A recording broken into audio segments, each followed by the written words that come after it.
Thank you everyone for being here. For today's session, we have the following format. Laura kindly agreed to do a very short introduction on Professor Küpper's life. There would be a lot more things to say, but of course, we will keep it short because then Professor Küpper will have the main discussion space, time and space, and then we can enter in discussion. He'll give us a short historical overview and then we can enter into discussion. Hola. So yes, and actually in 2 weeks for the next session, there might be a slightly different format because there might be two professors attending, Graciela Montaldo and Claudio Lomnes, both from Columbia University. So they might do something else, but at least for this session, this is what we have prepared. And I'm very glad you're all attending. Enjoy. Laura. Yes, thank you. Good evening. It's a great joy for me to see you again and to introduce to you our special guest speaker today, the Romanist and historian Joachim Küpper. For his brilliant career in Germany, as well as abroad, Professor Küpper is a recognized leading voice in the field of Romance and comparative literatures. Retired from the Freie University Berlin since 2019, where he taught literature in the major Romance languages, French, Spanish, Portuguese, and Italian, and from the late Middle Ages to contemporary literature, Küpper is still actively concerned with questions related to our globalized world, namely the principles of cultural and literary dynamics. I'd like to mention some highlights in Professor Küpper's career. Between 2003 and 2010, he was visiting professor at the Johns Hopkins University, and between 2009 and 2016 at École des Hautes Études en Sciences Sociales in France. In 2007, he founded the Darling Humanities Center at Freie University Berlin, which brings projects together and provides a comprehensive research framework for the humanities. Küpper is also a member of several scientific academies, among others the American Academy of Arts and Sciences and the German National Academy of Sciences. For his more than 100 studies on comparative literature, philosophy, and history, Küpper has been granted with numerous and significant awards. He was awarded with the Hans Mayer Leibniz Prize of the Federal Ministry of Science and Research, with the Leibniz Prize of the German Research Foundation, and he received also an advanced grant from the European Research Council. To conclude this short introduction, I'd like to add that I had the honor, just like Katarina and Lucia, to be a student of Professor Küpper, one of the most generous persons I've ever met in my life. It's a great pleasure to see you again, Professor Küpper, as I believe that the last time we met was more than 1 year ago. And to my fellow participants in this event, I hope you enjoy the discussion just like me. Now the floor is yours, Professor Küpper. Thank you. Thank you, Laura, for this very generous introduction. I hope that you can hear me. Is that okay? Yeah. Before we start, I have a technical point I'd like to raise. We have to deal with the problem of the acoustic qualities of the various devices we are using. So please do speak slowly and try to articulate clearly and distinctly. This is essential for discussions conducted under the current conditions to be productive. Our text today is Angela Davis' book, Women, Race and Class, first published in 1981. Angela Davis, is this name familiar to you?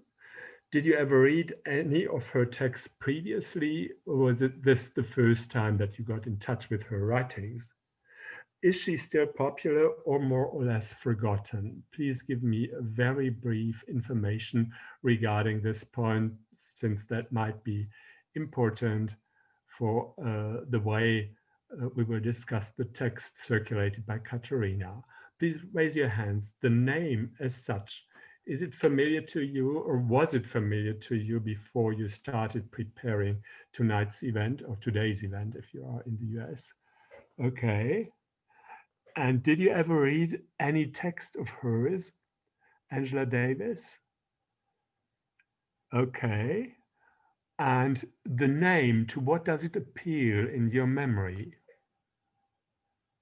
Please give me some information, just some random points. When you hear the name Angela Davis, what pops up in your memories?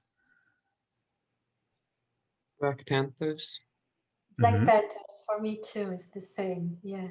Uh-huh. Okay, anything else? So perhaps let me... So it's fine. Let me give you some information first concerning her biography. She was born in 1944, still going strong. She is 76 now.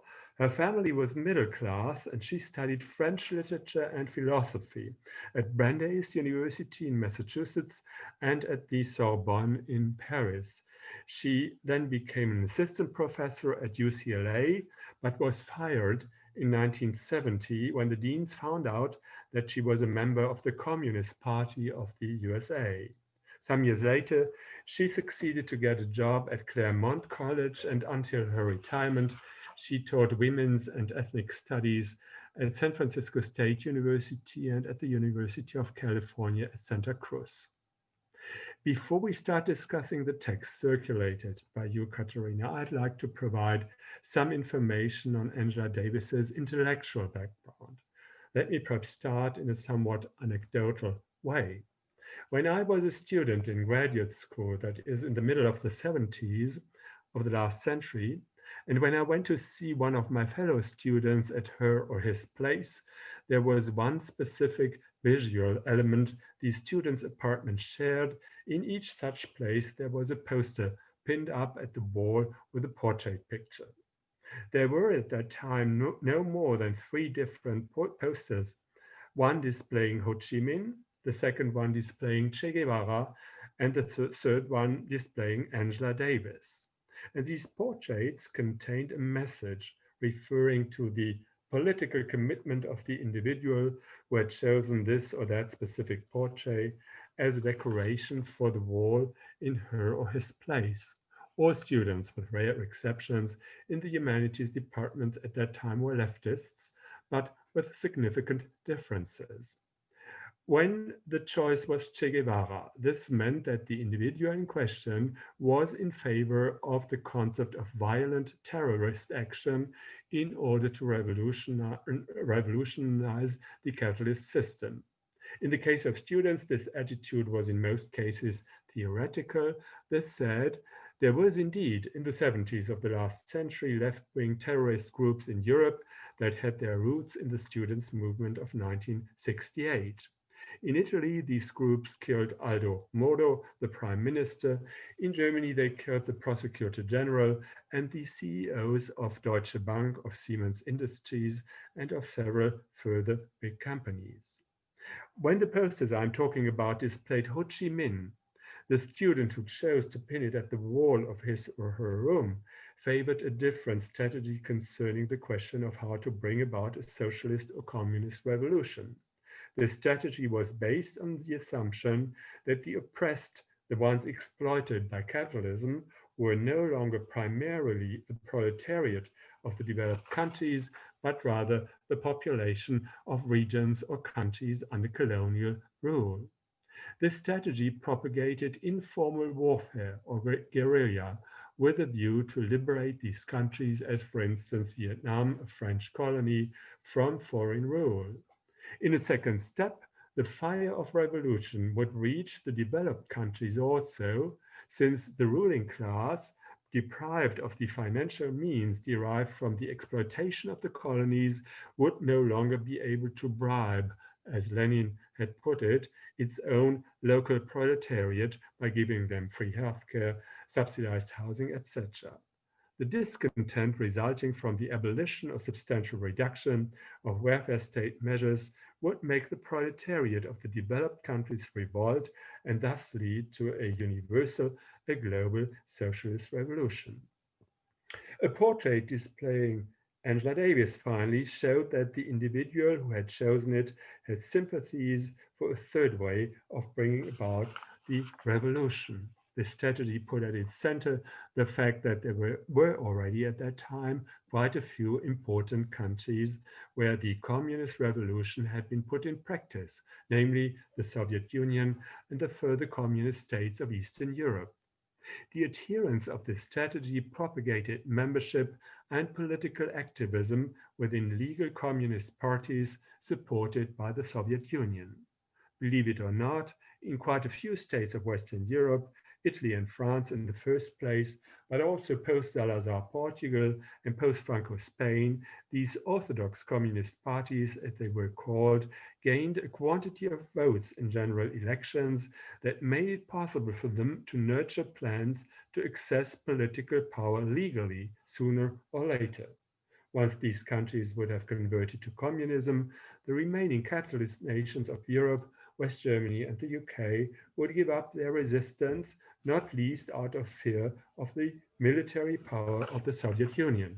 And once Western Europe would be under communist rule, it would only be a question of several years or a decade until the Communist Party of the USA would be able to take over the White House. In the case of Angela Davis, the strategy was not only theoretical speculation. She traveled various times to the Soviet Union.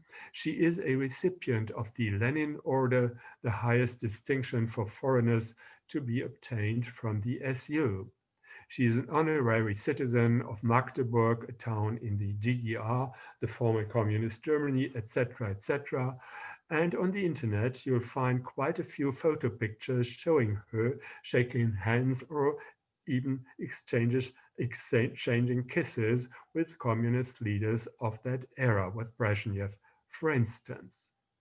After the collapse of the Soviet Union in 1990, there were quite a few members of Western communist parties who renounced their former convictions, became liberals or conservatives. Other ones, like Angela Davis, did not give up her political commitment to the leftist cause, but re-accentuated their concrete political interventions.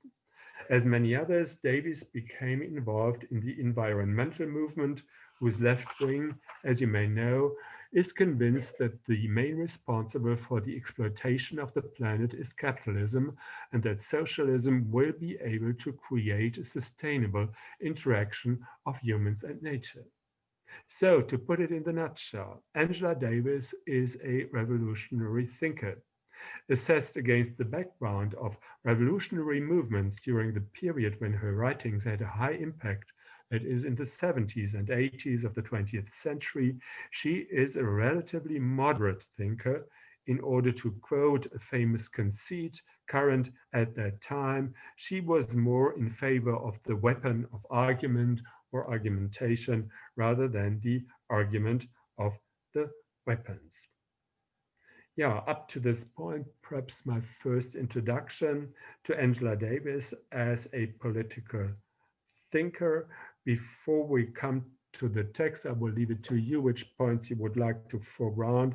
I'd like to ask you if there are any questions or remarks with respect to my very brief attempt to, to summarize her political thinking and to contextualize it. No one wants to intervene as to what I see. Katharina, I do not see all the participants. There are 12 now. But you still hear me, right, Katharina? Yes, I can hear you. Juliana just told us in the chat that she's having difficulties and thus turned her camera off, but I think she will be back for the discussion. So I think this will happen. And yes, I'm looking forward to all your other points that you promised to tell us a little bit about what you saw in the text. Because now you've given us an amazing overview over her political life, which of course I also have questions too. Yeah. We can start with that. If not, I would maybe go to the text and see what you prepared about the focuses on intersectionality. Yeah. And then we can maybe enter in discussion. Yeah, I mean, whoever wants to add to the discussion, you're welcome to join in. Just sorry about the camera. It's Juliana here, but I'm here. My microphone is working and I'm hearing all the conversation. I'm just without the camera. Okay. So if no one wants to start, I perhaps will present some thoughts that I developed on the title of her book, Women, Race and Class, or as we would perhaps say in more neutral terms, sex, race and class. These crucial categories Davis discusses in her book have some characteristics in common, but they also have some characteristics that make them categorically different from each other, a characteristic that has consequences for concrete political action and for leftist theories.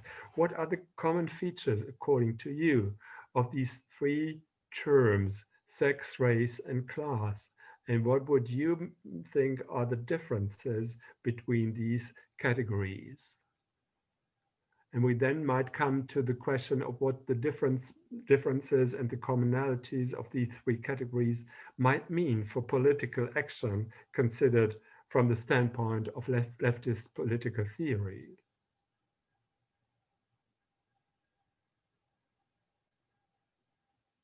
I would say they are all markers of distinction within society and are all used for discrimination. So that is a common feature of all three. Yeah.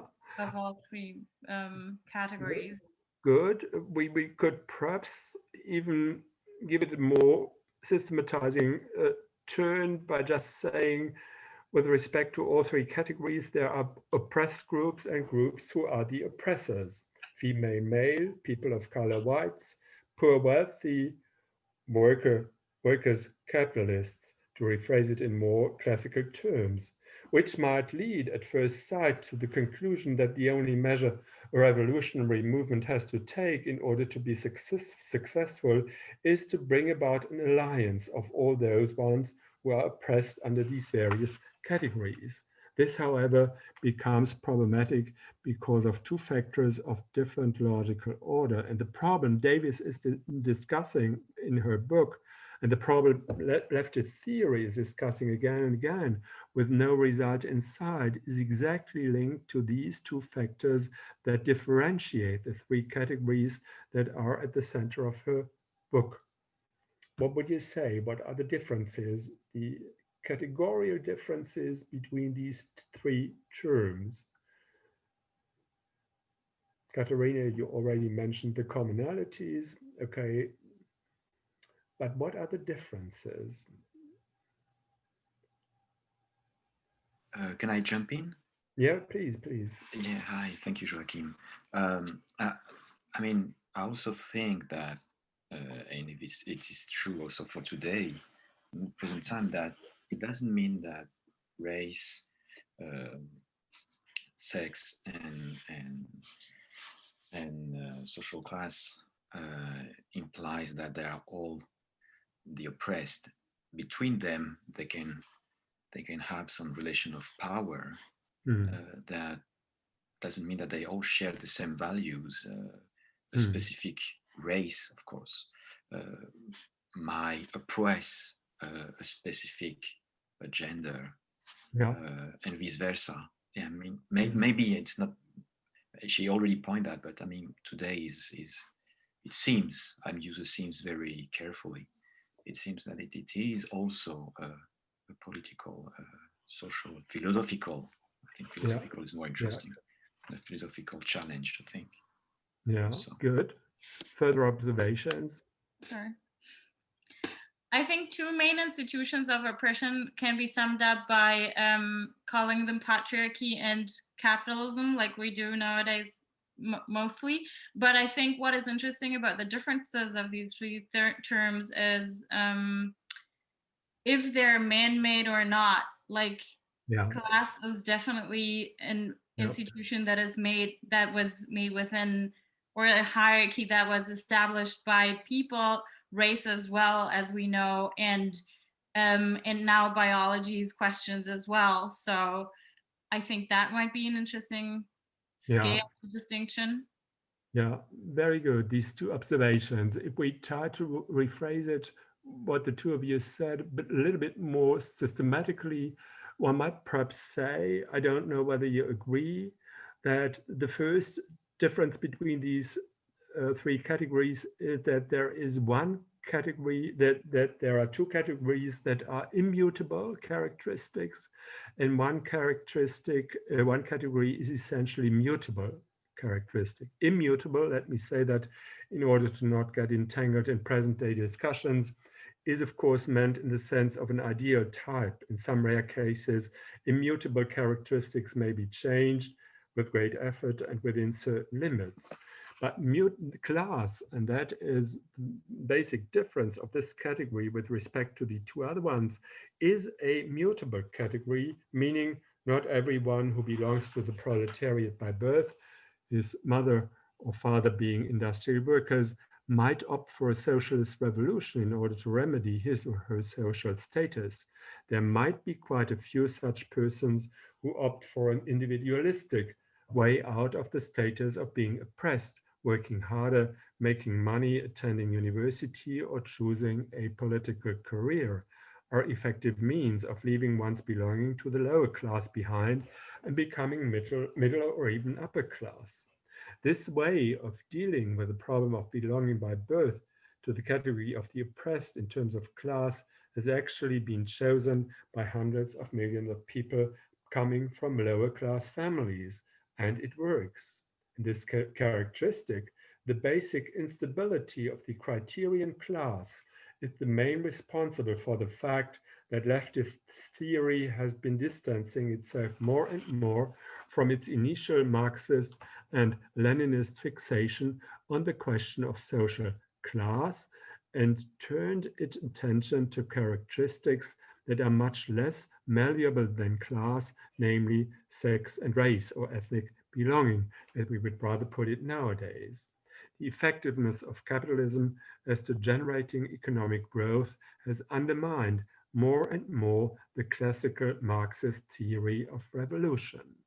That is the first point that we have to keep in mind. And now we could perhaps come to the remark of the young man, I don't see him anymore, who first intervened in our discussion. Katharina, do you see him and do you remember his name? Yes, Antonio Perli is a professor of law in Sao Paulo. Okay. Antonio, could you perhaps repeat what you said, because you touch upon the second distinguishing factor between these three categories? Yes, of course. What I was trying to express is that individuals or groups that are part of that are oppressed, I would say, for race, for reasons based on race or gender or social reasons, they might also oppress themselves. Yeah. I mean, for just to take an example, maybe Black people would be racist in relation to Asian people. I don't know. Yeah. Maybe feminists will attack people from lower social category, and vice versa. Of course, it is a sensible point nowadays because we see the influence of the election, etc. But I'm more interested in thinking about that philosophically, as we are doing. So it was my point here. Yeah. And that is the point that Davis is discussing in this chapter you read, as you may have remarked, especially when she's talking about this Black woman, I don't remember her name, who said that she is a woman. She doesn't only want to be considered as someone who is Black and lower class. She also wishes to be considered as a woman, that is a female human being. So if we try to rephrase this entire point a little bit more systematically, one could perhaps label it, that was my idea, the incongruence or the incongruities of the dividing lines between oppressors and oppressed with respect to the categories of sex, color, and class. This point is discussed by Davis. There are women, that is, oppressed persons, if considered with respect to the category of sex, who are white and middle class or upper class, that is, oppressors, if considered with respect to the category of color and class. There are males, oppressors with respect to sex, who are oppressed with respect to color and class, for instance, poor black men. And there are black females who are bourgeois, like Angela Davis. There are white males who are workers, proletariat, etc., etc. And the crucial question from the standpoint of a revolutionary movement is, of course, which one of these characteristics were these individuals with a mixed categorization with respect to the dichotomy of oppressed versus oppressor privilege if it comes to political decisions. And as you said, Antonio, you referred, if I got it correctly, to the recent US presidential elections. These elections showed once again the extent to which the expectations of leftist intellectuals is misled, namely that individuals who are underprivileged with respect to one or even two of these three characteristics consider themselves as oppressed. Quite to the contrary, many people tend to value highest the one or two characteristics with respect to which they are privileged. Males foregrounding the characteristic of being male and disconsidering the fact that they are poor and black, or middle or upper class individuals foregrounding social status and neglecting the fact that they are female and or black. In other words, leftist theory, and from Angela Davis to present-day times, hasn't found a way of how to deal with human narcissism, as one could put it, with a tendency to view ourselves in a way that accentuates positive aspects and disconsiders negative ones.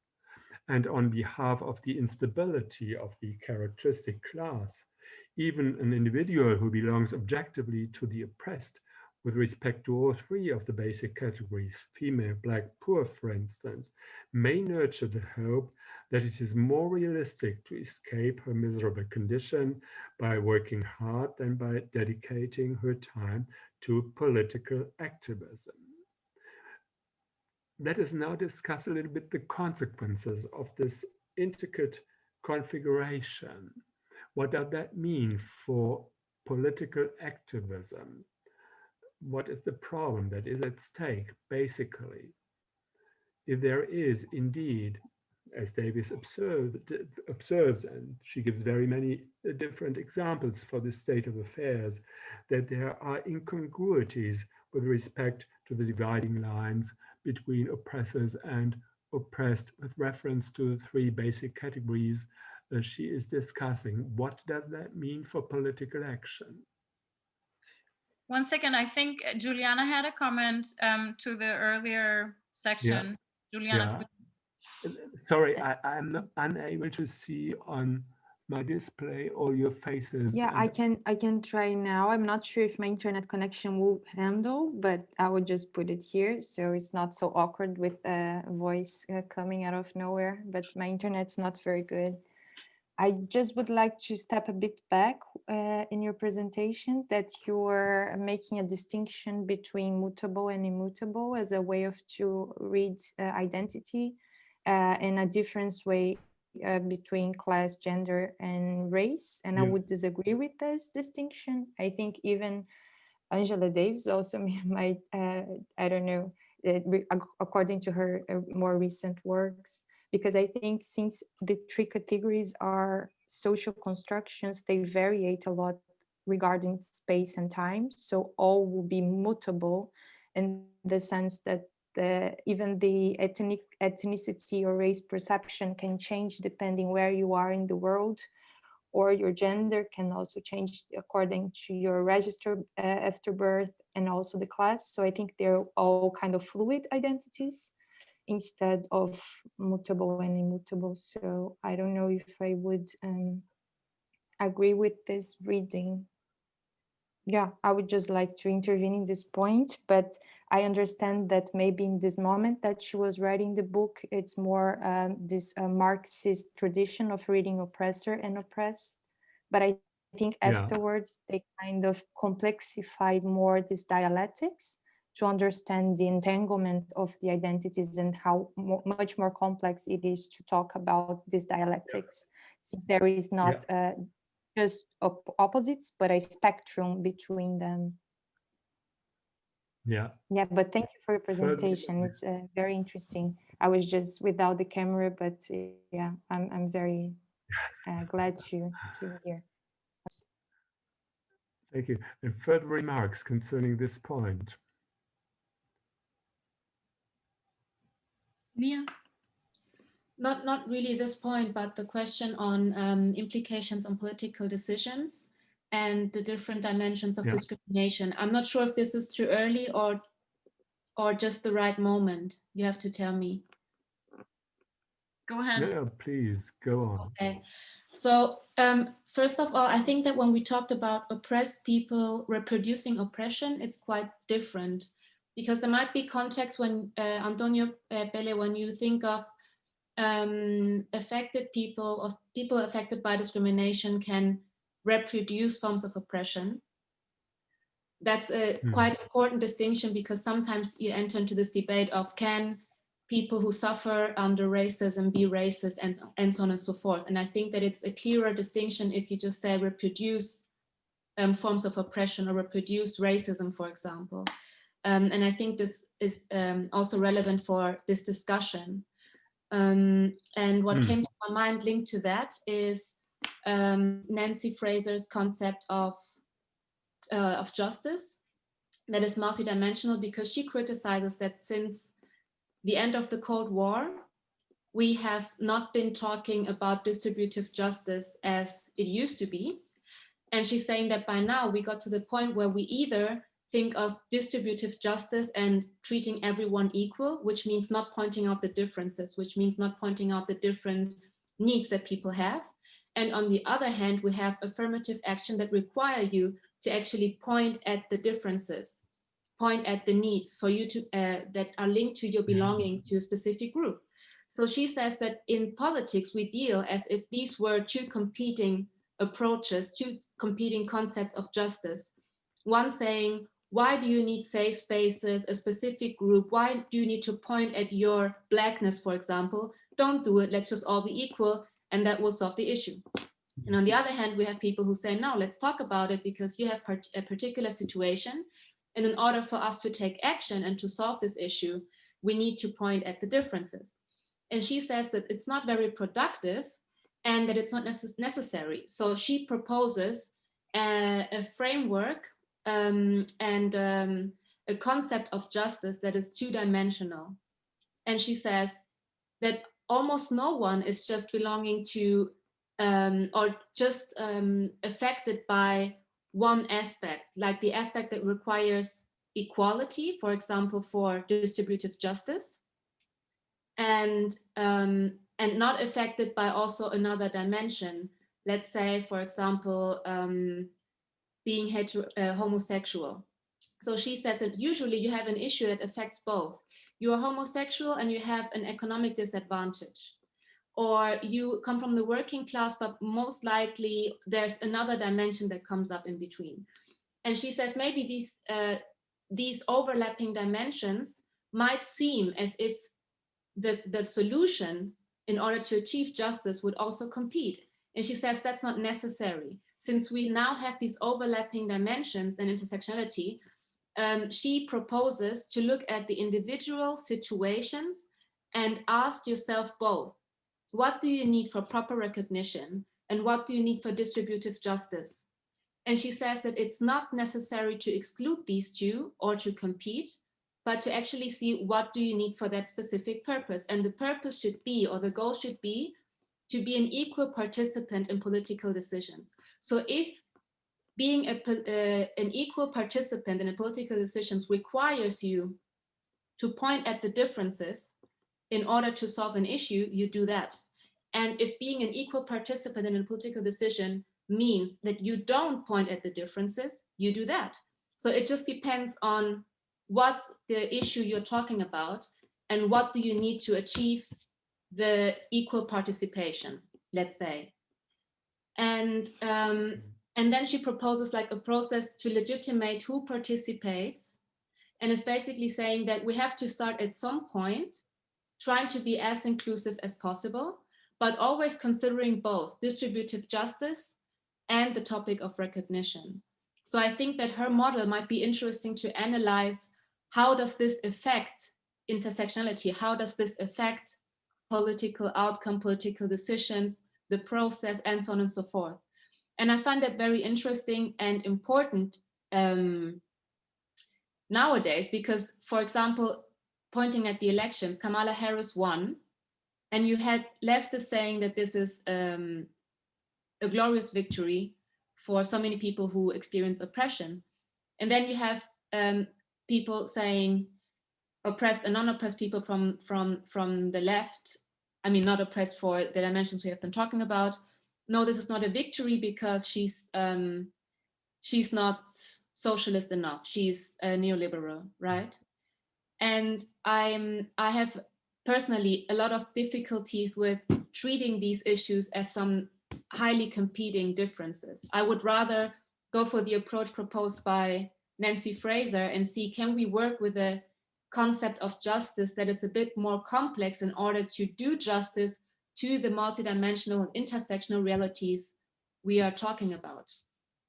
This is just something that came to my mind and that I would add to this discussion. Yeah, thank you. Very good. I'm now tempted to answer directly to what you said, Nia, but we should not lose out of sight the first intervention regarding the question of mutable and immutable categories. Let me perhaps first address this question. I'm ready to concede that there is, of course, and I tried to make that clear in one of my parentheses, that there is, of course, a certain mutability as to the categories of race and of sex. But should we put that on an equal footing as the mutability of social class? Social mobility that happens all the time, people going from low-class families to middle-class families and vice versa, changing race or ethnic belonging, as we would say nowadays, is something difficult, very difficult. You can, of course, recast the valuation of race. You can, for instance, say Black people are better than white people. But that is only a evaluative aspect that you change. You do not change the ethnic belonging. And also as regards sex, we all know that nowadays it's of course possible to change from male to female and vice versa.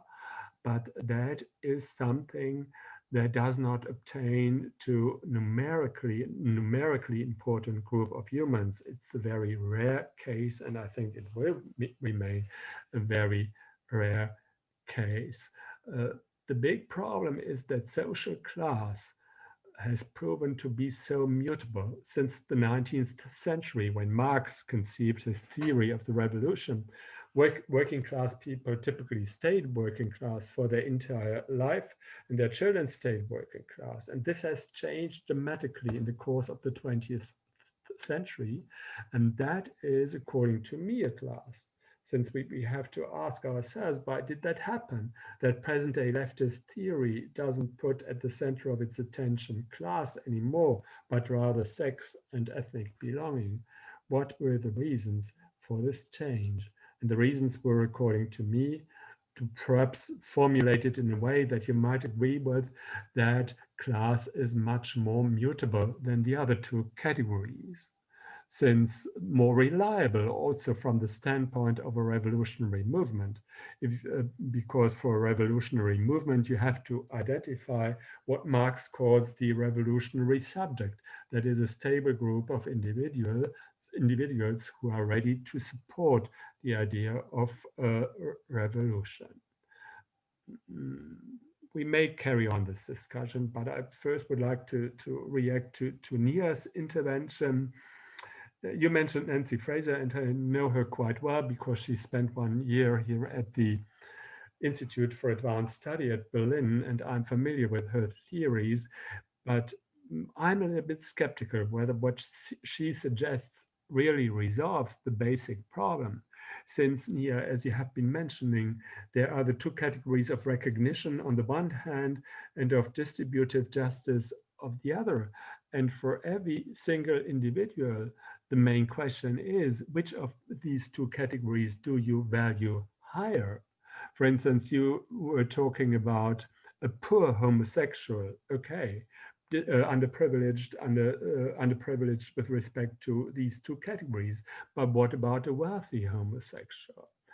Which of these two categories, recognition on the one hand, recognition of his or her sexual identity, and distributive justice with such an individual privilege in a political situation, that is, when it comes to take political decisions, made only to cast a ballot.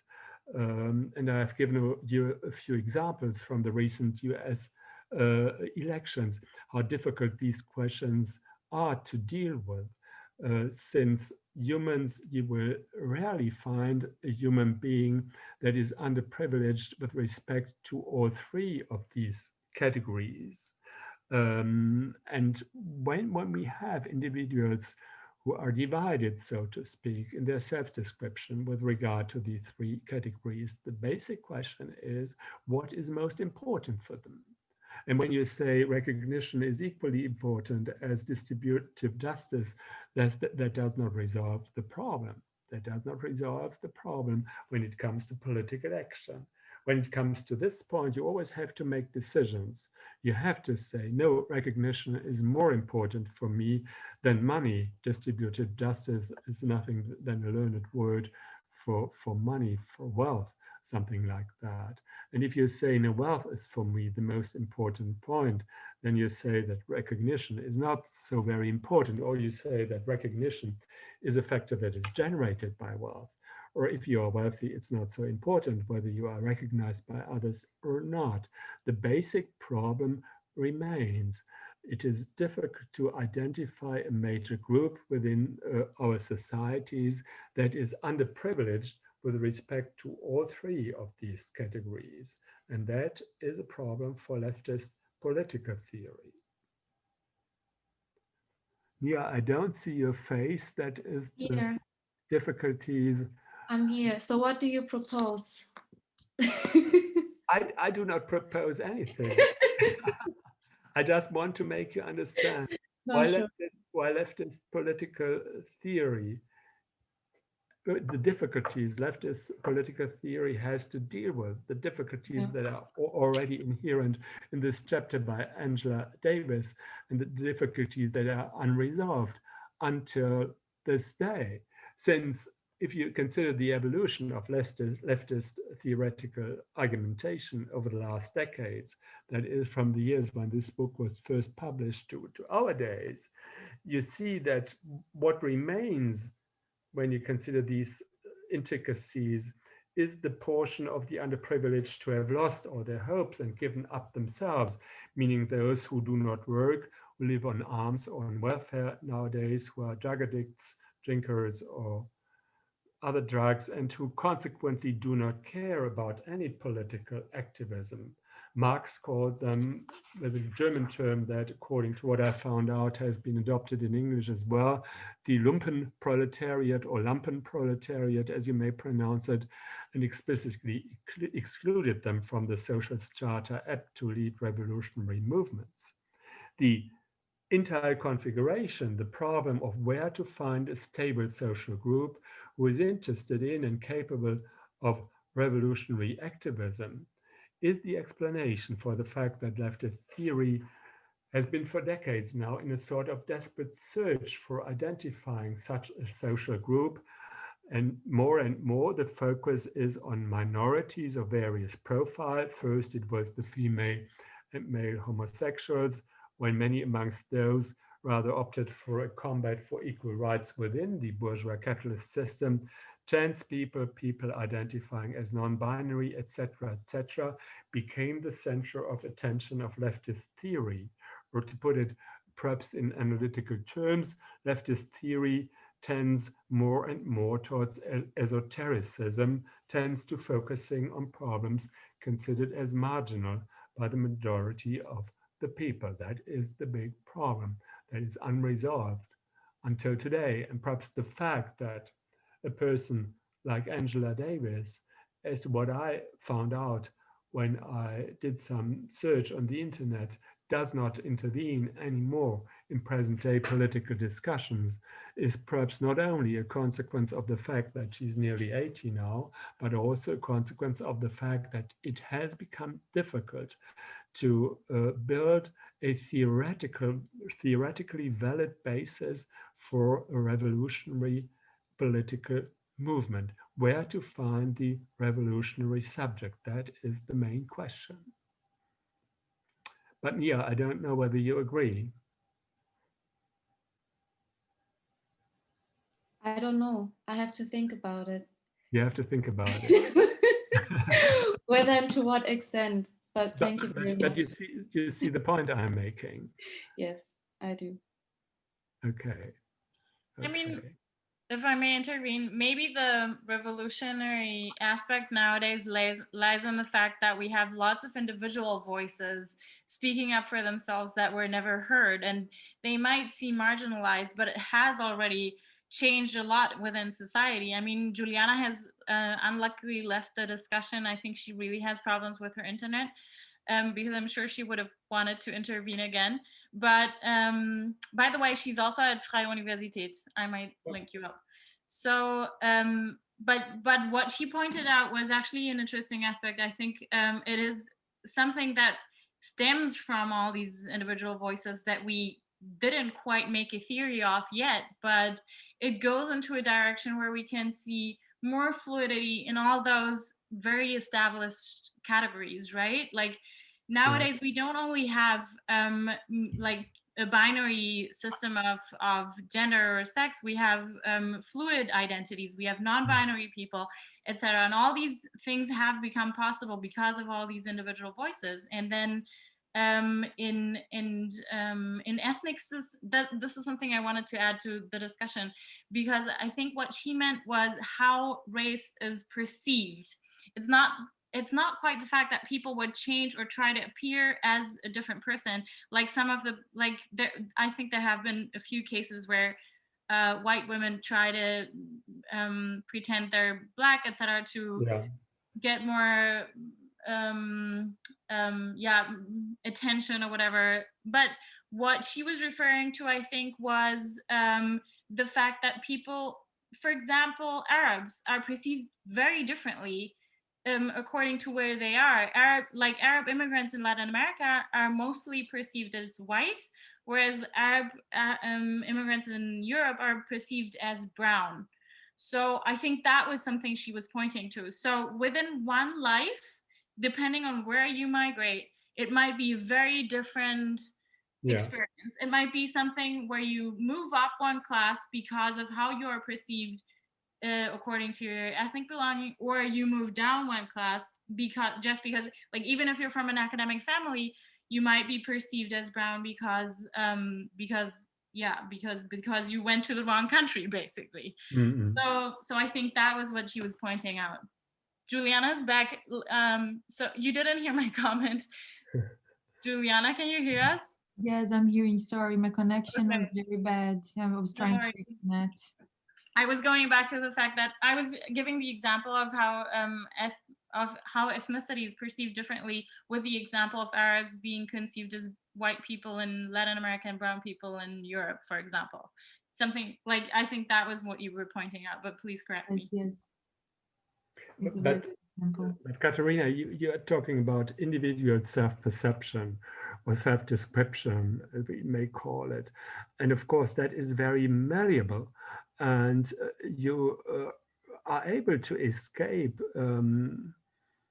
any denial of recognition by just going to another country. For instance, the solution would be for all Black people who feel underprivileged in the USA to go back to Africa, where they are not underprivileged, because Africa is a country where the majority of the people are Black.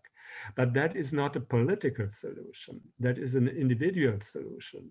Or, for instance, as you mentioned, the Arabs who are underprivileged in a way in the European Union. Of course, not only because of color of skin, they could opt for migrating to Latin America, where in very many countries they are not underprivileged, are considered rather as white. But that is nothing that we can seize with the category of the political, since that would be individualistic acts to deal with these problems. And you can always do that. If you are poor, for instance, in Germany, you can migrate to Bulgaria, and as a poor person here in Germany, you are rich in Bulgaria, for instance. But that is not a political solution. That is only an individualistic solution to the entire problem.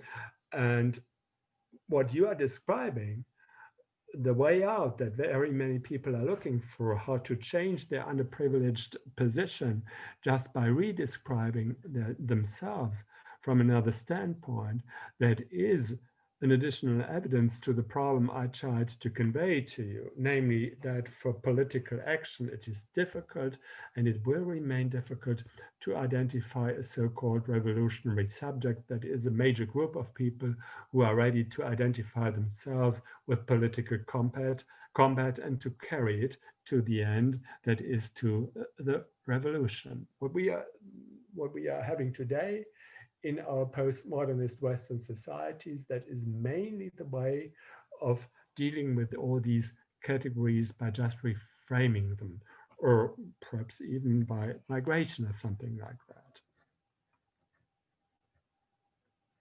But that is no longer a Marxist way. That is no longer a way that could be considered as a continuation of what Angela Davis is writing in her book from the 80s. And perhaps that might be the final truth to the entire debate, that Marxism has come to an end, and that the only way to deal with differences of various kinds nowadays is the only viable way is to change one's self-description. I don't know whether that convinces you. To say, I'm proud to be Black, or I'm proud to be homosexual, or I'm proud to be a poor person, the rich are wrong, and I'm, as a poor person, I'm an ethically responsible person, and the rich are ethically of minor value, and so on and so forth. And that maybe, of course, I can see that a way of dealing with all these problems in materially very satiated societies, that is, societies in which we are living in Northern America or in Europe. No, I do think we need long-term solutions, of course, on a bigger scale. It doesn't help to just change the self-description. But Laura wanted to say something. Yes, thank you. I'm going to try to formulate a point about these questions and this debate, which I find very interesting. In some points in the first chapter, she speaks about the conscious, the identity, the conscious of the identity class. And this is, for me, very interesting because she speaks about class struggle from another perspective, which is holistic, for instance.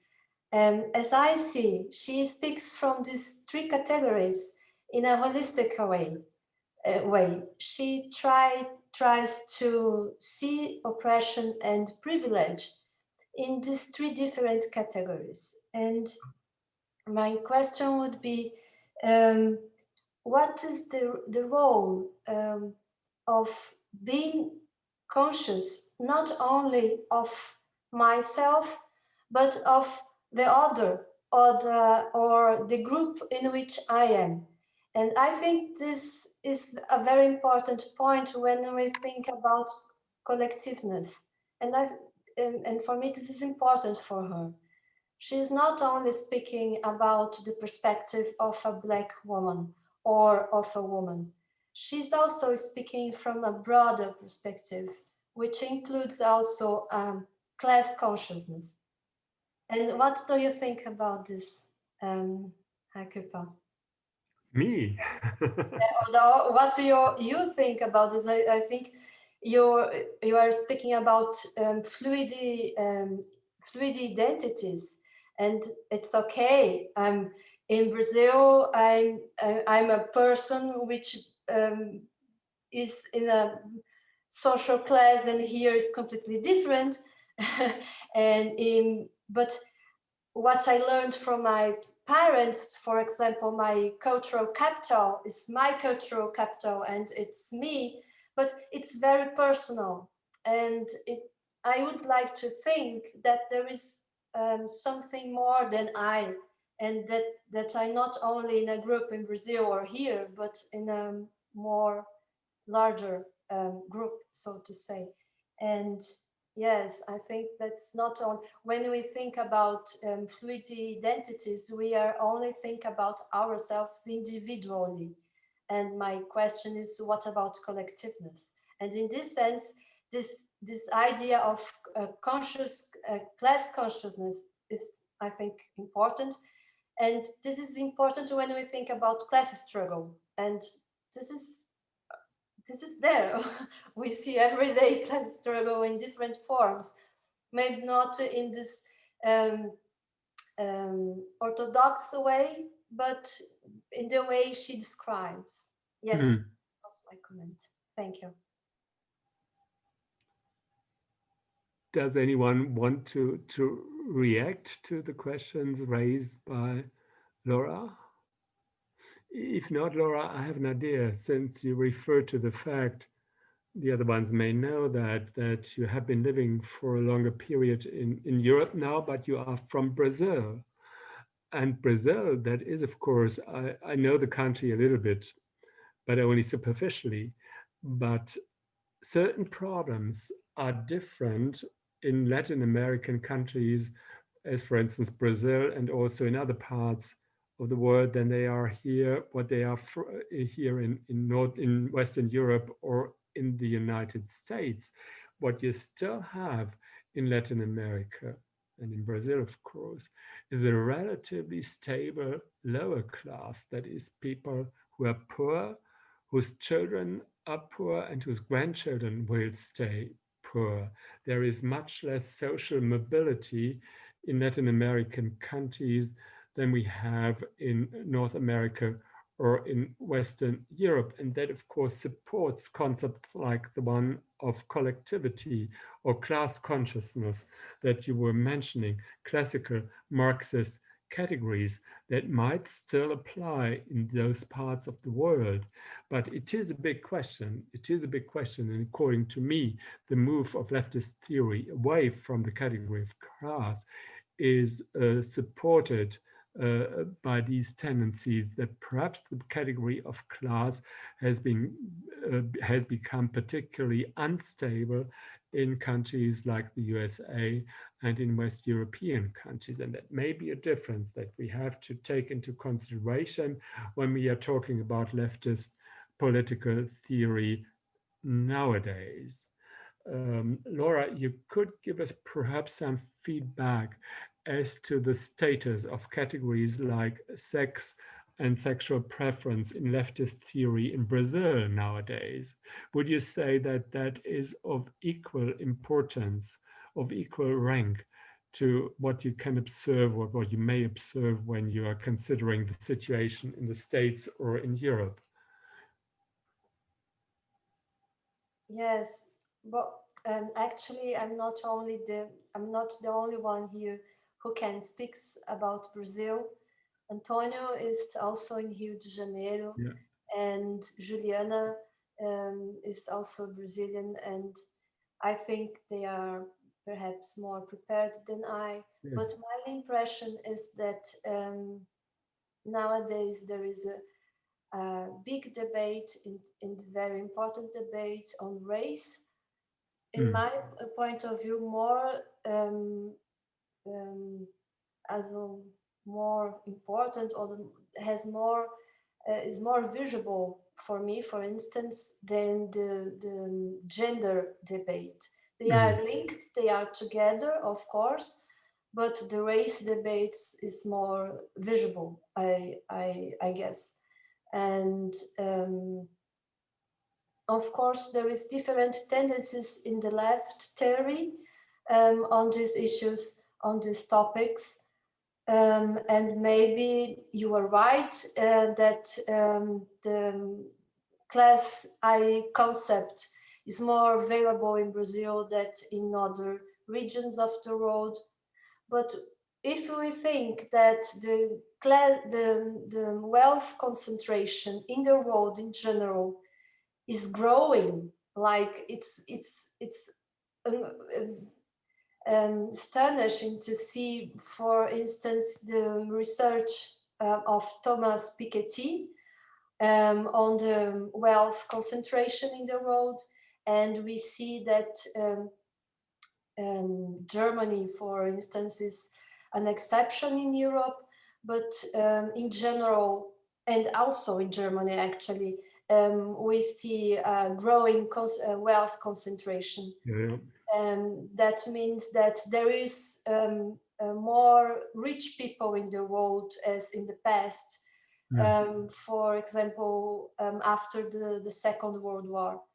And this kind of fact, this is real, bring new questions. And I think we should think that class concepts are not more available now in some regions, but maybe we should think about this kind of privilege, which is linked with property. And the way with property is continuing to exist in some hands, so to say. Yes, that's all. Thank you. We have Nia, and then we have Juliana. Yeah, I just wanted to add that at least in one part of the discussion, identities in transition and non-binary identities were considered as new. And I think this is it is a mistake that I made some years ago, and that now calls a bit my attention, because it's not like these people just started to exist in the last 20 years. It is just a difference, a different position in the discourse. They just entered the discourse that we're having, but it's not that they just suddenly appeared. I just wanted to add this. Yeah.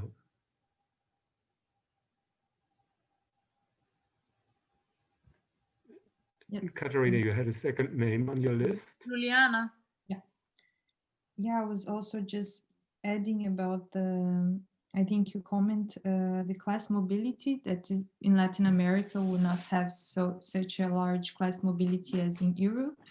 But I think especially during the last decade, in Brazil, we actually saw a large class mobility. But the things that we cannot speak about class without understanding the formations, and I think this is the main point that Angela Davis is making this chapter, is that it's not possible to talk of this abstract, disembodied class, as Marxists, usually traditional Marxists, will talk about, but understanding how racialized and engendered class is. And it's not possible to understand class without understanding gender relations, domestic labor, racial capitalism, and as Laura also mentioned, the property, which is a way of maintaining colonial legacies until today.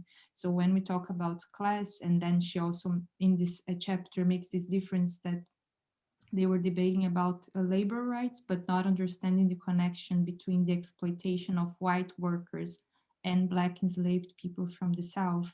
So I think this is her main point of the chapter, is understanding how these three categories are necessarily entangled. So it's not possible to talk about class without necessarily talking and addressing gender and race.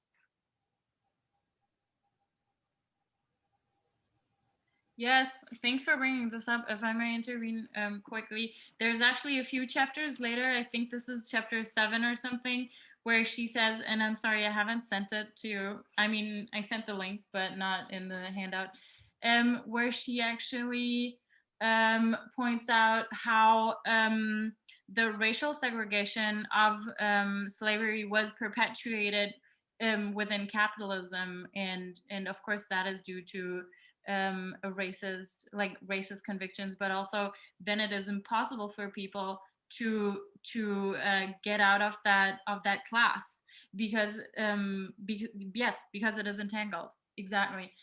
And then going back to that chapter that we are discussing right now, I obviously picked this chapter because it is talking about the intersectionalities and the entanglements of race and class and feminist issues. And I think, and that is something Herr Küpper had already mentioned earlier, this is what she's exactly pointing out with the examples she chooses, right? Like with Sojourner Truth, she's talking about a woman that is not perceived as a woman because she's Black. She, like, the feminist issues are only addressing middle-class white women in North America at this point. And then someone like Sojourner Truth is showing up and is like, I am also a woman, but this is not about gender identity. It is because of her wanting to be part of that discussion as a Black person. So it is more about that. And then, and the other one that Angela Davis mentions is Charlotte Woodward, who wasn't considered part of the feminist struggle because she was a working class woman. Yeah.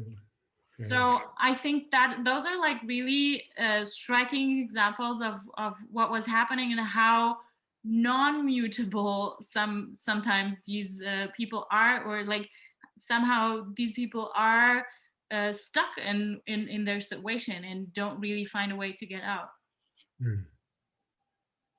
Yeah, that is exactly the point I wanted to make. But I would like to react to the two previous interventions. First, perhaps to what you said, Laura, the concentration of wealth. That is a phenomenon that you can describe in any report of the UN or of other international organizations with respect to the last 2 or 3 decades of our globalized world, and no one is able to deny that.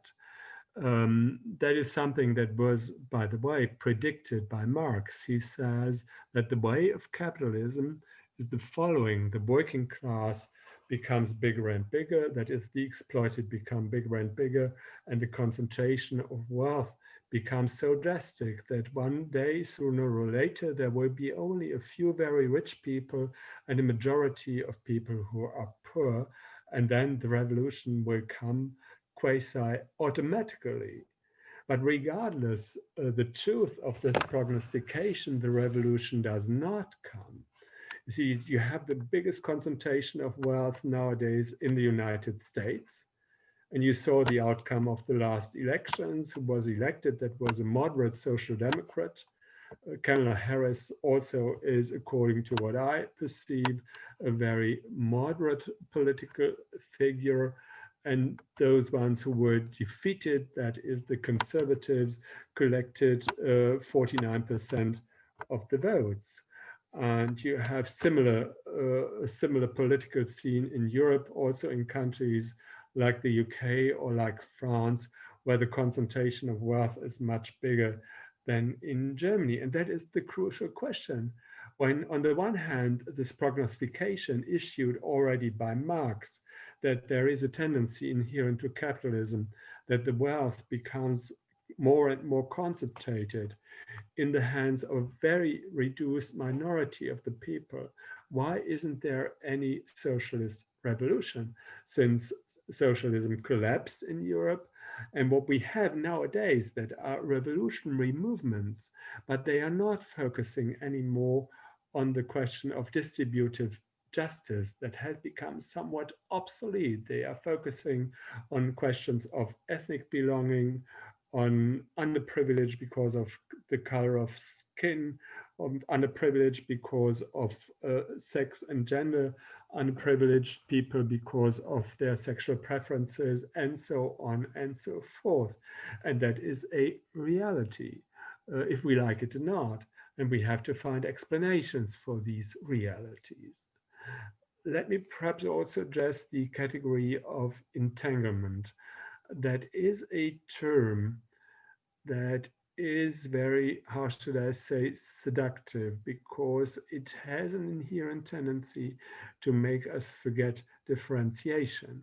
Everything in our world is, of course, entangled, but does that really suffice to say that the description of a person according to the categories of class, sex, and race is entangled? Does that resolve the question? The main point stays. The main point is, what is the essence of this person's self-description?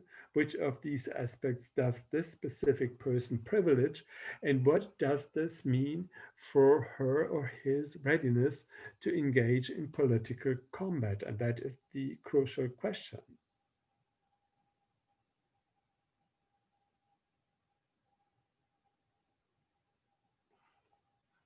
Well, if I could jump in and add to that a bit. Can you all hear me? Yes, please.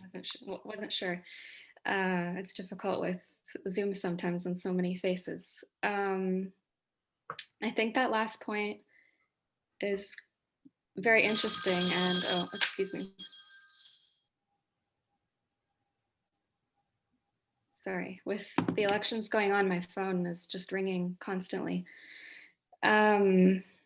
So this last point I think is crucial and really interesting, and I wonder if we could try to tease out a bit more of what exactly would be the implications and possibilities for, you said people, the way in which they identify, but also the way in which they view their own privilege, I think is an important distinction to make, because often this is referred to or categorized more so as how we're defining others. And I think there's a distinction here between how we're recognizing our own privilege versus this tendency, unfortunately, in human beings to assign these value judgments in a way, or kind of rank different categories of privilege, like we were discussing earlier. If a person, a person of color who is also gay, or somebody who is white but belongs to a lower socioeconomic class. Excuse my voice, I'm suffering from a bit of a cold, so I'm making an effort to speak clearly. So what I'm interested in then would be, if we're to ask about the conditions of possibility for some sort of revolution or revolutionary potential, how much of this lies not in redefining our identities, but in taking, and I think we would all agree that it's necessary to take some of the onus off of people who are oppressed to do this redefining or reimagining or shifting of contexts, as we were discussing earlier, in terms of moving to a different context not being a solution. I think we would all agree that the onus should be, unfortunately it's not always the case, placed more on people who do enjoy greater and broader forms of privilege to do this. Redefining, re-examining, shifting of contexts. And I think this is also connected to a point that I think Laura was asking about earlier, in terms of the individual recognition of all of this versus the potential for something more collective. I think if we're able to think about this at the individual level in terms of our own privilege and identities, and the way we're viewing this, as we've acknowledged, complex entanglement between race, class, and gender, that perhaps from there we could have a greater sense of solidarity. And of course, I'm viewing so much of this through the lens of the most recent elections here in the US. Yeah, of course. I think when we are discussing the points you are raising, there is one factor that we should not underestimate. Political action that wants to achieve certain goals always necessitates a relatively long endeavor. You have to fight for very many years in order to reach certain political goals. And that is, of course, the main question. Are we still able to identify in our present-day Western societies social groups whose self-description stays identical over a certain portion of time, so as to make it possible to speak about a collective conscience or something like that, or about a collective identity? Or have identities become so mutable, so malleable, that there are no longer such groups that are stable as to their self-description? All of you are relatively young if compared with me, for instance, but you might perhaps ask yourself whether your self-description has remained stable during your adult life or not. My self-description has changed very many times. And from my personal perspective, that is something that I would value as freedom, not to have a class conscience that is stable, for instance, or a self-description of myself as being an intellectual or something like that. But this tendency that we have in our postmodern societies, that self-description has become a real potential for all of us. We are free to choose who we are. We no longer have to rely on what other people say about us, how other people categorize us, has of course led to the fact that there are no stable social groups anymore. Many of you may have feminist friends, but then you have people with whom you share certain material interests, with whom you share certain sexual preferences, with whom you share certain religious beliefs, etc., etc. And the main question is, do you find a sufficient number of people who have an equal self-description, a self-description that is congruent with one of others? And I'm very doubtful about that. For instance, when you are looking only at the academic world, at students, graduate students, or younger academics, you share certain views, but there are also very many views with regard to which you disagree. So there seems to be no objective class conscience, and there seems to be no objective conscience of ethnic belonging, and also not an objective conscience of gender or sex. If you talk to women, frequently talk to female colleagues, and I would say that these female colleagues, you would expect them from the male perspective to have a common conscience of their femininity. Not at all, not at all. There are big differences, and this of course is an obstacle to the equality of women in academia. I think Antonio wanted to say something, and then Juliana raised her hand, and I would also add something to the discussion if we have time. Yeah, thank you. I'll be brief. I mean, so refreshing to hear all of you, and Joachim, thank you again. But still, I'm struggling with, I mean, the problem is that if we have in the horizon this idea of radical change, revolution, I'm a bit scared about that. Not because of the concept, but if we come back with Koselleck, for instance, or other authors, critical authors, revolution always imply a counter-revolution.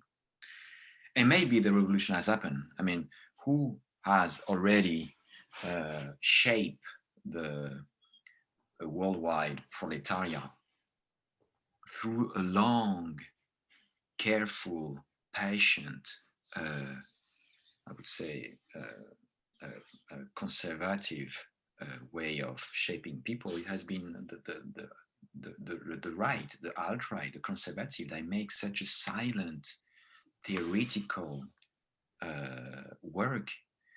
It takes years and years and years, and it had succeeded in some ways. It succeeded, as you say, Joachim, the revolution takes time. So maybe us, I consider that we are all here part of a more middle neoliberal way, and on the left, so it's okay. We have to take time, maybe, and it's not something that is easy to do. Maybe we have to escape the presentism. No, I do subscribe to presentism with authors and anarchism, post-anarchism, with the invisible committee now, etc. I do like that, but at the same time, maybe there is a big work to do, and we might not be able, to see the result of that, but in shaping new ideas, in shaping new values, in working, in studying the enemy, the ideas, how theoretically, and not jump directly into the action. I'm very here, maybe in the kind of Adorno way, in a dialectic way between praxis and theory. Sometimes praxis and theory just stand, they complement each other. One is good, one is, both are great, but there is always something that escapes. Something in praxis that theory cannot grasp, and something in theory that praxis cannot grasp. And maybe, I'm not saying that we don't have to go into action, I think so, but us in the academia, and maybe in activism too, it's a good way to, we have right now with the election of Biden, sometimes a relief, a small relief to think, but not to claim victory, I would say. So just this, to invest in human rights thinking, in critical theory and Marxism, and study the enemy, because it's still here. That's all. Wonderful. Before Juliana jumps in and then Nia, I just wanted to add that actually this is interesting because in this group, there are at least 4 people who do both theory and activism.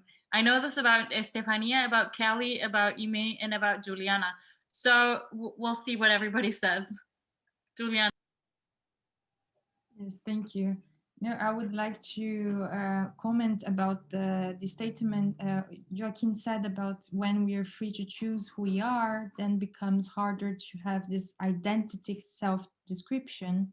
And this would be an obstacle to equality. And I think Angela Davis and also Combahee River, that is who creates the identity politics concept, exactly context and problematize this idea that difference actually harm to struggle together. I think we can have different positionalities in the struggle, and this should not harm the struggle, the collective struggle, because positionality is about recognize your standpoint in a structural problem.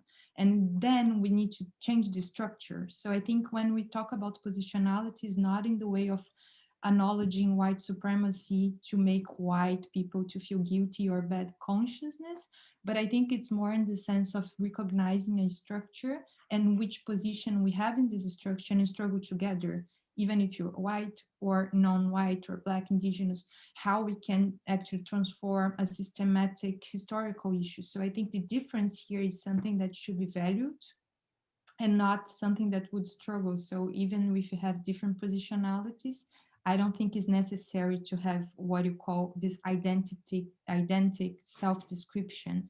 The idea is that men and women should struggle against sexism. Black and white people should struggle against racism. We don't need to have the same position to struggle together against the systematic problem.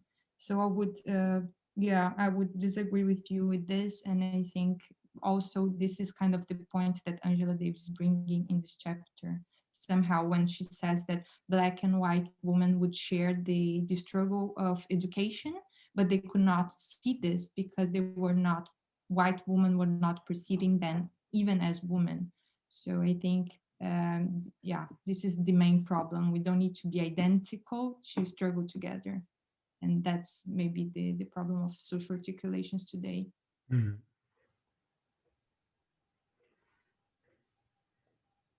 Nia. I just wanted to say that if someone is interested in like a call for more socialist movement, this book, I can recommend this book. I started it, I haven't finished it yet, but it's highly discussed, Not Enough by Samuel Moyn, where he criticizes that also after the Cold War, we stopped talking about distributive justice, we mentioned it before, and he's basically looking back, he's an historian, and analyzing how human rights could become our international global ideal while neoliberalism went on to dominate our world economy and order. So he's basically asking for something more demanding than human rights. So only, he says, he criticizes, only ask for the basics, for the fundamental things you need for survival. And he says that we should like pick up the discussion again and actually go further than that. So I think that if any of you is interested in recent theory and thoughts on this, this might be a recommendation for you.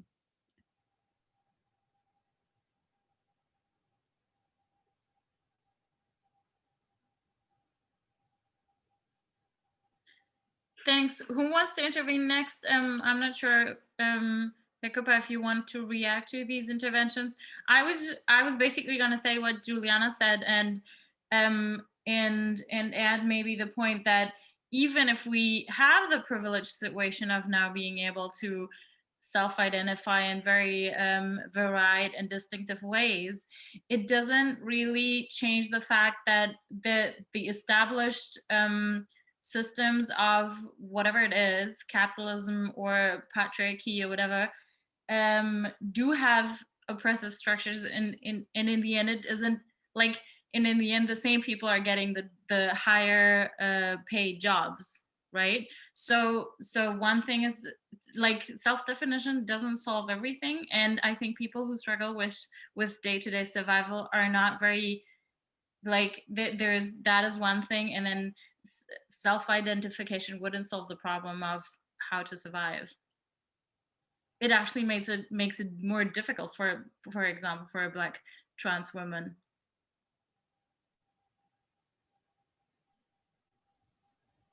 I mean, I don't know, Katarina, but Joachim, maybe you want to say something. Sorry. No, please go ahead. No, I'm currently working on also on a book on this idea of survival. I mean, I'm sure that Laura and Juliana know the word, the expression in Brazil. It's common, and I think it's very telling. Is survival is resistance. Sobrevivencia e resistencia. What does it mean? I mean, we can stay in the low degree, say, yeah, okay, survival, just below the level of death, just survive day-to-day struggle. It's not this. It's not only this. It is this, but it's not only this. And it is radical resistance. I mean, it is radical resistance, and we're talking about, I mean, the situation in Brazil is terrible. I mean, Brazil, Latin America. I mean, the last studies of Piketty, as you mentioned, Laura, and all the colleagues show that, for instance, Brazil, Latin America, you need like 10 generations to go from one social class to another one, like 10 generation or 12 generation. Half of the population in Brazil earn more or less, depends, $200 per month. Okay, 14 millions in the favela. I mean, it's terrible.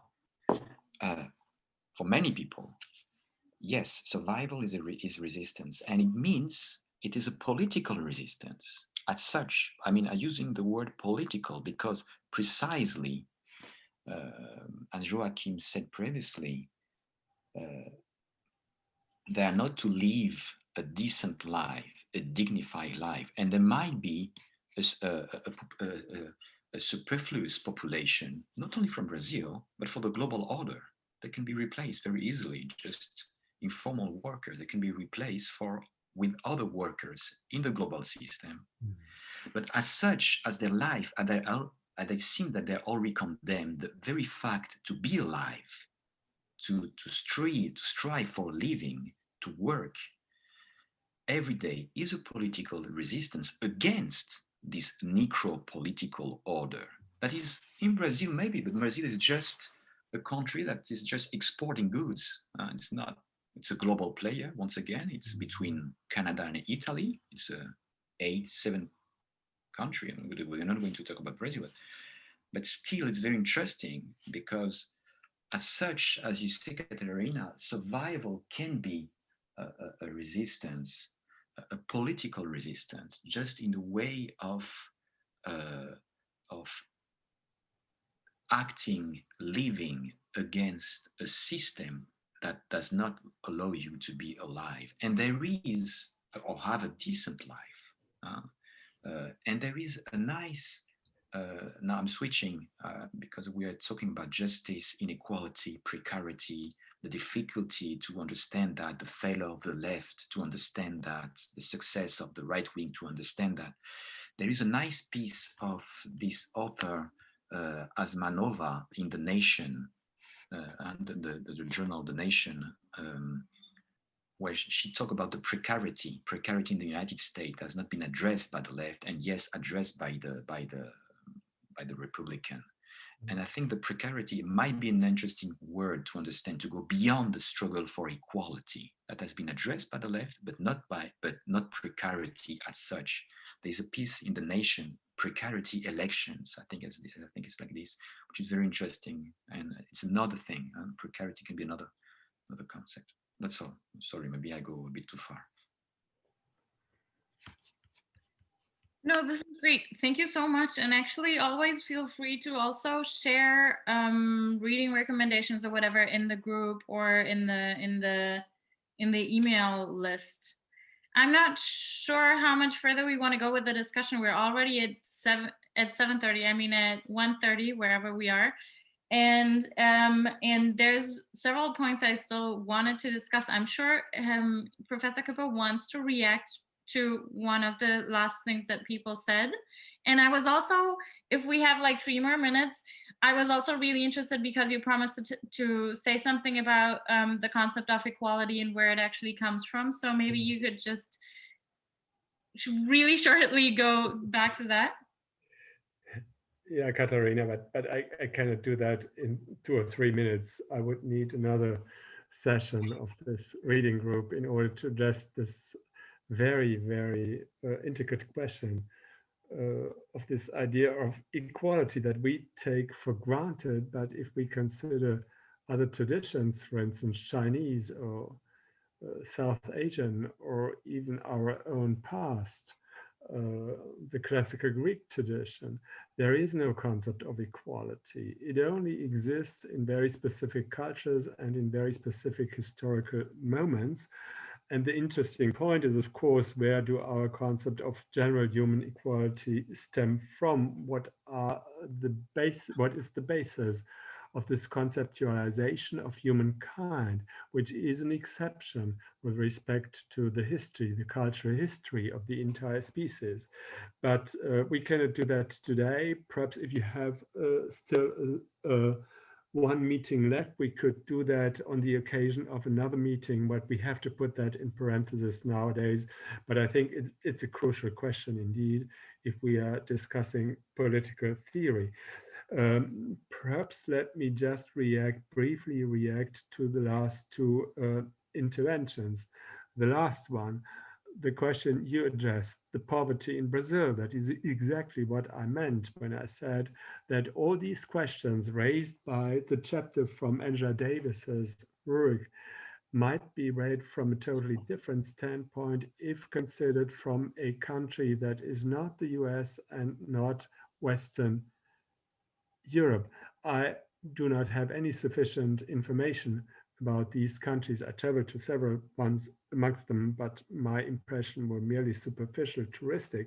But of course, if it's correct what you say, that in Brazil, in order to move upward from the lower class, from the very poor to middle class, you need 10 generations. That, of course, establishes a basis for classical Marxism that differs drastically from the situation in countries like the USA and Western Europe, where social mobility is very strong and where we have very many people from the lower class in leading positions. All of our politicians in the in the countries of the Northern Hemisphere typically come from lower class families, not from upper class families anymore. You see that also in the USA. You see Joe Biden, he is from a very poor family. So that is perhaps the first point. If we are discussing all these questions, we should not neglect that the structure of society that we have in the United States and in Western Europe may not be a global structure, but a specific structure, and that also political activism has to react to these very different situations. Now to what you said, Juliana. I would never contest that there is, of course, the possibility to conclude, so to speak, strategic compromises. For instance, a white woman who says, I'm not privileged under the category of race, but I see that there is a black woman who is underprivileged with respect to the category of race, and I support her combat for being considered as equal to me. That is, of course, a possibility. But the crucial question is, when it comes to the decision, what does this woman, this white woman, combat for? For women's lib or for the liberation of people of color? She has to choose. And I think it does not resolve the question if she says, I will try to resolve all these questions as entangled questions. Political action always has to posit some points on which you focus. And if you don't do that, if you just say, I'm addressing all the problems of this world in general, then you won't achieve anything.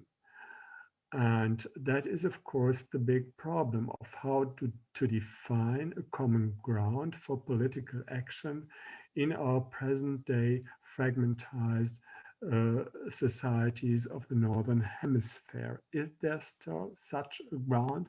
If I consider the political situation over the last 2 or 3 decades, I see a constant waning of leftist theory. Nowadays, it's present only in the ivory tower of academia and in some quality papers where the journalists who are working writing for these quality papers typically come from the ivory tower, that is from the top universities.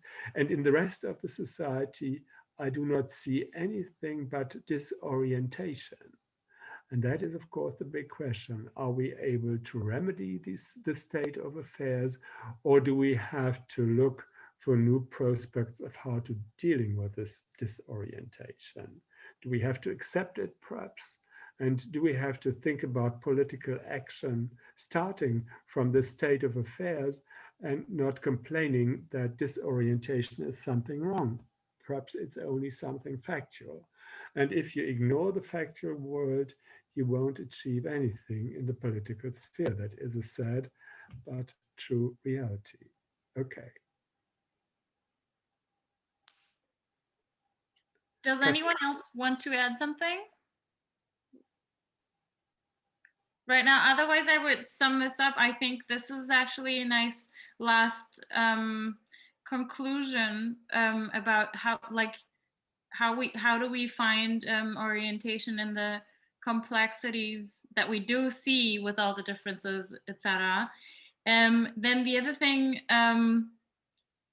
about equality, I mean, I'm so sad that we don't have enough time for this, because this would have been an amazing, very interesting other discussion, of course, because, yeah, I think actually something that Hannah Arendt says about the Greeks, because you mentioned them, Professor Küpper, that there was only equality among peers.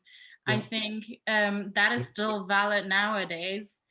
And then I would also maybe like to stress the two things that Kelly and Juliana said about solidarity and the differences and how we can struggle for the same things despite or against the same things despite the differences we see. I think those are nice points to keep in mind for the rest of our discussion, for our ongoing seminar and our, I mean, seminar that has kind of turned into a series of master classes because we have the privilege to welcome all these brilliant minds into our space. So thank you very much for being here and participating in this discussion, and I hope to see you all in 2 weeks with a text by Rita Segato that I will send you tomorrow.